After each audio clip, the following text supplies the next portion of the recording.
everybody? Welcome back to Phones and Drones. Here it is. I told you guys it was coming.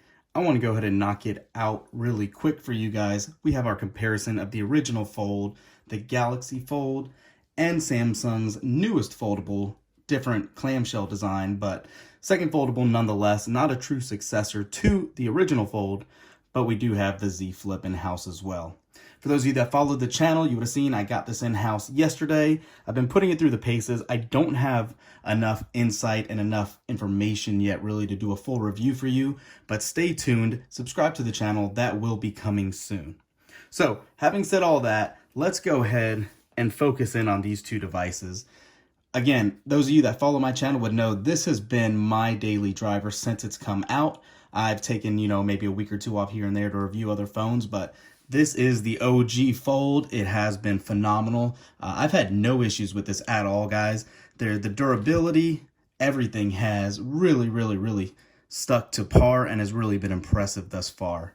Obviously, I have a skin on this one. This was the original black version, as is the Z Flip. But this form factor really does turn a tablet into a phone or a phone into a tablet when it is flipped and closed. Now, unlike the Fold, you do have the Z Flip here that is a phone true and true, and you can see just how much smaller it is. It weighs a lot less.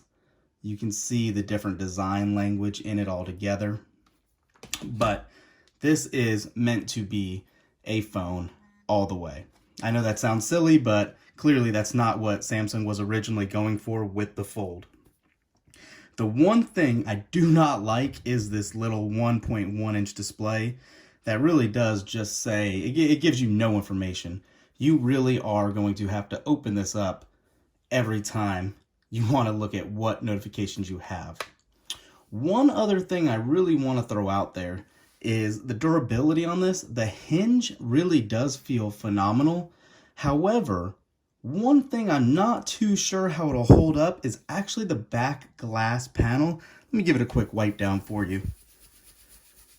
In just the 24 hours of using it, I have little scrape marks, and you can see when the light hits it just right near the middle here and over on the side. Very faint scratches already. And literally it's been used in my pocket the same way I've used all my devices and sat on this table, and it just cannot withstand. I'm not sure if it's coated in Gorilla Glass 5 or 6 or what it might be. If you guys know, throw a comment up in the comment section below and let me know. But I'm a little hesitant on the durability on this. I didn't have that issue with the Fold, obviously, even having it for as much longer as I did. But it's something to keep in mind. Now, aside from that, you are getting this new form factor that we said. You have a fingerprint sensor in the power button that also does double, if you double tap, act as that camera shooter. And you can see it's the world's smallest viewfinder. You can actually tap it for different cameras, your wide angle and your standard angle lens. And then obviously if you open it with that new form factor, you are able to lock it in place, which you could not do in any other foldable. Even the Fold itself, the hinge was not strong enough to support it. But when you open it flush, you can see the entire interface kind of shifts with that. Really cool. Definitely neat how it is evolving, I guess you could say. But aside from that, let me move these boxes out of the way, and let's go ahead and unfold these babies and let you get a look at this.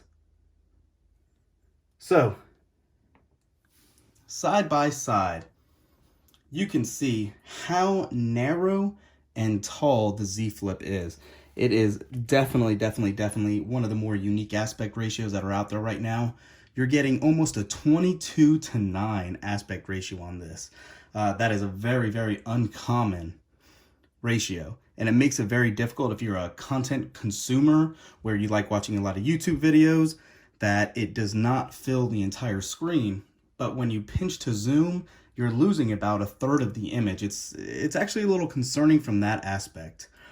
One huge advantage though that the Z Flip does have over the original Fold is this notch, or should I say lack of. You have your little hole punch camera right in the middle on the Z Flip, but on the Fold you have this monster notch cutaway that really does take away from the device a little bit.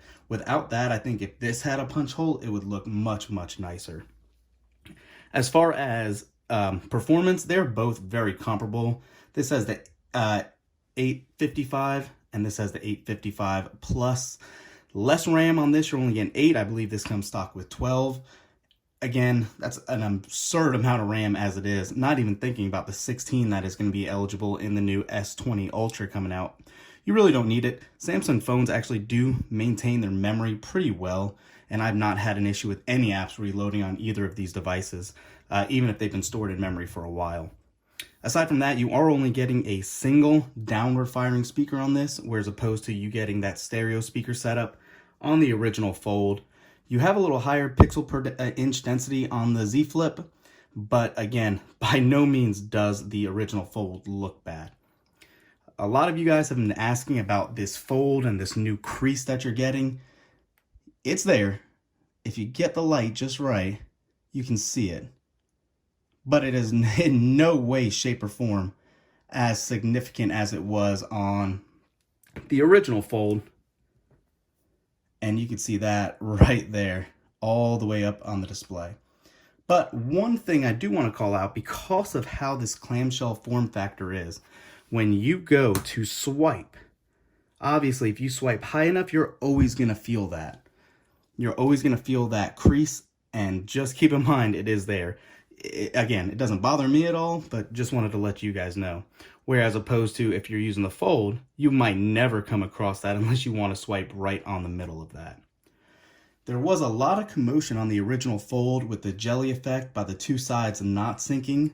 That is obviously not here as well, due to the fact that it's still one screen. Even with the Fold here in the middle, they act as one, as opposed to these being not quite on the same level. One last thing too that I want to throw out there, guys, is obviously the cameras that I did not really give a full disclaimer about. And oh, look at that. So what it is you're getting almost 6 cameras on the Fold, the original Fold, and there's only 2 on the back here and 1 front-facing camera on the Z Flip. So you're getting your cover display camera, you're getting your 2 main display cameras, and then your 3 rear cameras. All you have here is your regular lens and your ultra wide. I'm good with the ultra wide. I think it's one of the best cameras to have on a smartphone.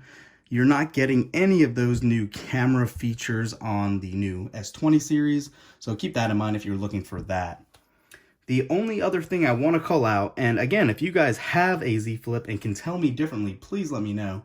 But this little cover display, it can't be that battery intensive, but there is no always on display option. And I like just being able to pull it out of my pocket and even just see the logos for the icons and see what's going on, what notifications I have. There is no way.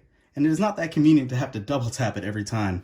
Because if you guys have smaller hands like me, it's not that convenient to always have to reach all the way over and get that.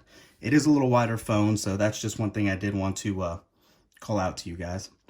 Aside from that, leave a comment down below. What questions do you have? Again, I haven't done a full review yet. I haven't really had a chance to talk about the battery life or go into detail on the new hinge technology on this, but that will be coming in the full review. Let me know if you have any other questions, guys. Thanks for watching, and we'll catch you in the next one. Peace.